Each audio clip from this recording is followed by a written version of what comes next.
Hello, I'm going to start this video out a little bit different. I'm starting out here in the kitchen. And why I'm here in the kitchen is I'm going to get some seeds that I had collected about a month ago, and they were persimmon seeds. So why I'm here by the refrigerator, excuse all the little handprints, we do have kids around. The reason is once I collected the seeds from the persimmons and had them kind of cleaned off and everything, I put them into the refrigerator so that I could fake it out like it's going to have a winter. And I'm going to take those seeds now because they've been in there at least a month, and I'm going to take them to plant. So I want to get them from the refrigerator. Ooh, I've got a note that I put in there. I forgot about that. It says domestic persimmons. So that means this is the one from the tree that my son bought. Let's check this other package out then. Ah, these are not persimmons. These are Paw Paw seeds. Just a moment. Okay, so I found my wild persimmon ones, and I hadn't collected a whole lot of those. So we're gonna go give it a try. Before I can go out, I need to feed these little guys. Oh, they're hungry. They're growing pretty good. They were born between the 1st and probably the 4th, and today is the 16th, so you can do the math there. They're coming along good. Okay, so now I'm out the greenhouse and I'm ready to start getting these placed or planted. First thing I've got is I've got some old cheap, this is the cheap stuff, weed fabric, what they call weed fabric. So it's going to let the moisture through, but it's going to keep the dirt in place.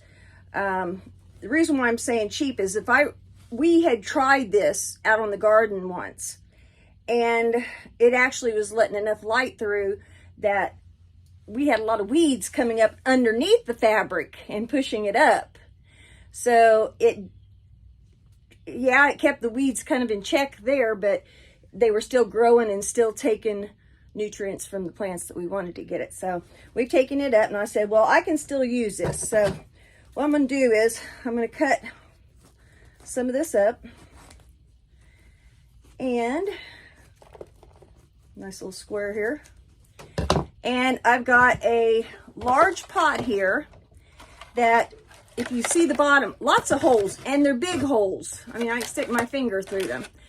If I were to put dirt in that right now, the dirt would go through. I know that there's probably better ways of doing that, but this is just my way. It's my way to kind of save some money. So I'm going to lay that in the bottom, and then I'm going to proceed to fill it up. I've got some topsoil here, and I'll add a little bit of stuff to that. But I want to make sure all those holes are covered up.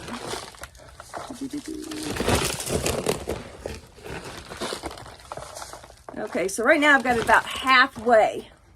So now I'm going to add a little bit of goat manure. And you could use rabbit manure too. I wouldn't suggest chicken manure unless it's been sitting for a good while. But I'm going to add a little bit of that into it. There we go. And then I'm going to add some more dirt into this. I want to be generous with it.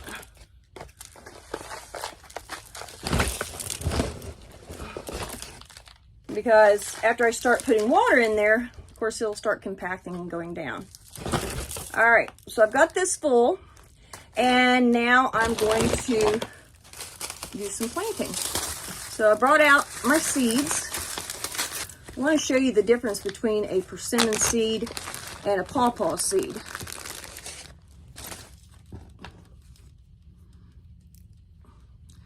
So that's a persimmon seed. And this one is a Paw Paw seed. Good size difference there. Okay, but what I'm going to plant right now are the persimmon. I'll be honest that I have not planted persimmons before, the persimmon seeds, but I'm going to treat them just like I have with the Paw Paws. And I'm going to actually take, I don't know, about 5 or 6 of them, and I'm going to push them down about 1 inch.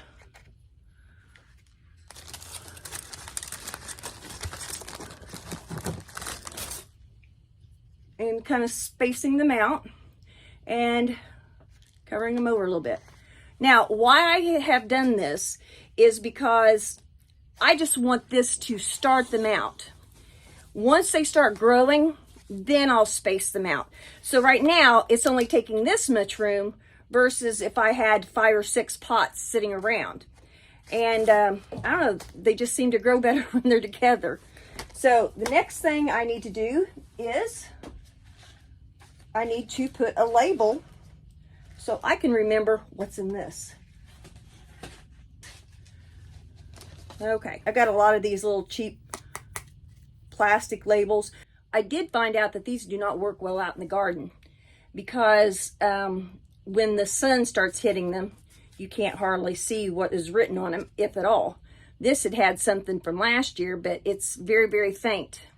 So, but in the greenhouse, it seems to work just fine. So I'm going to put on here persimmon. And this happened to be the wild one, so I'm going to put that. So if I go to have those later, or if I've got people interested in them, I can tell them, oh, this is a wild persimmon. A lot of times they're a little bit smaller, but they haven't been genetically altered or anything like that because they're from the wild. And I'll stick that in there. And that way I'll know what it is. Now I need to lightly water that. I'll probably water this lightly 1 to 2 times a week. I don't want to drench it because I need to kind of simulate what it'd be like out in the, if it were planted outside regularly. So I'm going to just lightly water this, keep it kind of damp occasionally, and let it go from there and see what we get. I wanted to show you this pot. This actually has Paw Paws in it. And here's a Paw Paw plant or seed that didn't take off. But this here had a bunch of them in it. And over time, I had a bunch of them growing.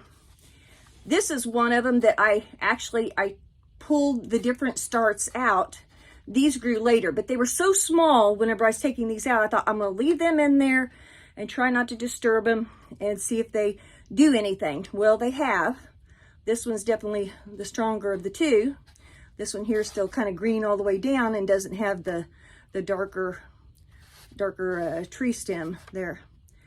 But these will be ready to transplant this spring. Now here are some of my Paw Paws that I did transplant from that bigger pot. And they grew over time. I mean, they're pretty good size. And they haven't lost their leaves yet, even though those out in the woods have, because, well, they're in the greenhouse. Now, I don't have them in direct sunlight because, well, with Paw Paws, they don't like the direct sunlight. A lot of people don't know that. Here's another one of those pots that I didn't disturb a couple little ones there. And they'll probably be ready for transplant come springtime. So, give it a try. Thank you for watching Chamberlain Family Farms. You can contact us at chamberlainff@gmail.com. You can also see us on Facebook, Chamberlain Family Farms. We hope you enjoy. Please like and subscribe.